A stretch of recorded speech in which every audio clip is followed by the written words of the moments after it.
Hi, I'm Dr. Bertice Perry, and I want to tell you a story.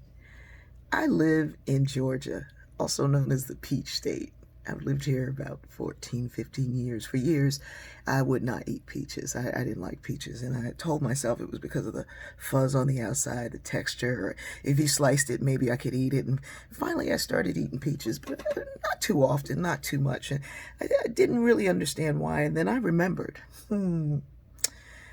If you grew up in Wilmington, Delaware, you know why I didn't like peaches.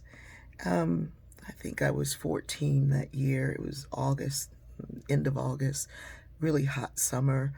And there was a tree that grew, a peach tree that grew over the fence.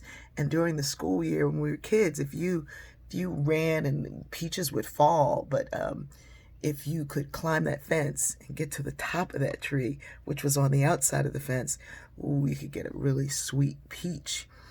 And this little girl, Sheila, who could run and jump, and she was bold and beautiful and brave and courageous, said, I'm going to get a peach. And she got one of those peaches and threw some down for others. And John Bailey, the son of the man who owned that house, came out and saw her, and he had his gun, and he yelled for her to come back holding that gun. And she took off and started running, so he shot her in the back. And she kept running. So he got in the car and chased her down, and she ran and she ran and she ran. And she made it home to her family, to her porch. But she died right there on her porch. The neighbors who saw him, saw his car, told the police. The police went to his house, and his wife refused to let them in. Who gets to do that? Finally, they go in, and he's hiding in the attic, and they arrest him without any scuffle, without any injury, without anything. The bail is set at $30,000, and so for $3,000, he was let out. People were rioting and angry and ready to tear things apart.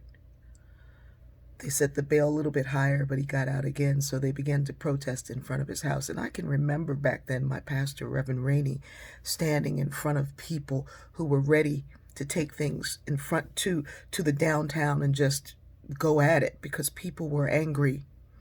This little 12-year-old child was shot and killed over a peach.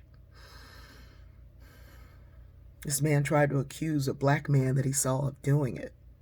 You could look up the case where he was like suing the state. My pastor asked people to go home, and he reminded them of what had happened a few years before when people rioted after the death of Martin Luther King. The National Guard were stationed in my city for an entire year. I can remember going to the store with one of my friends, little white girl who lived around the corner from me, and the National Guardsman looking down at me saying to her, what are you doing with this nigger? She said, she's not that word, she's my friend. We didn't go to the store again. When a story of pain is told out loud, it sets somebody free, usually the listener, always the teller. But we don't always get to tell these stories, and people who look like me have at least 30 intimate, personal, affected stories. But when we tell our stories, they're shut down. People say, why don't I know? How didn't I know? Because people tell us, stop talking. And they don't say it that way. They say, well, you know, there's good and bad in every race. And I'm going to tell you right now today, when I hear that, I'm tempted to say, who's your homeroom teacher? Because that logic is really middle school. Nobody believes that everybody is one thing, but that peach, that National Guardsman, those things linger. They affect us. And when we begin to say something about it, we have to enter what my niece Sydney Gastons, that brilliant therapist, calls the oppression Olympics.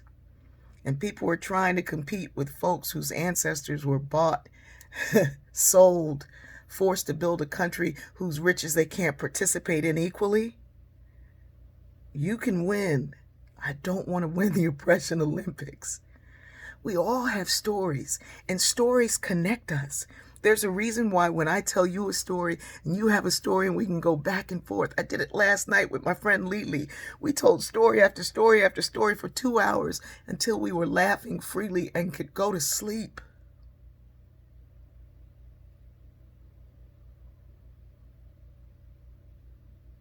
This is not new. We all have a Sheila. Pharrell.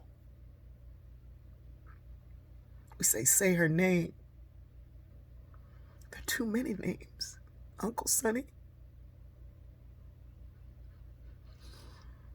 And why, while it hurts, I am so hopeful. Because now I see all kinds of people hearing and listening and seeing and saying, heal me. And because I read the end of the book, my ancestors wrote it. They said until everybody's free, nobody's free. So we all have to get to freedom. And I believe in freedom. But I know this. We who believe in freedom cannot rest. We who believe in freedom cannot rest until it comes. We who believe in freedom cannot rest. We who believe in freedom cannot rest until it comes. I love you. I do.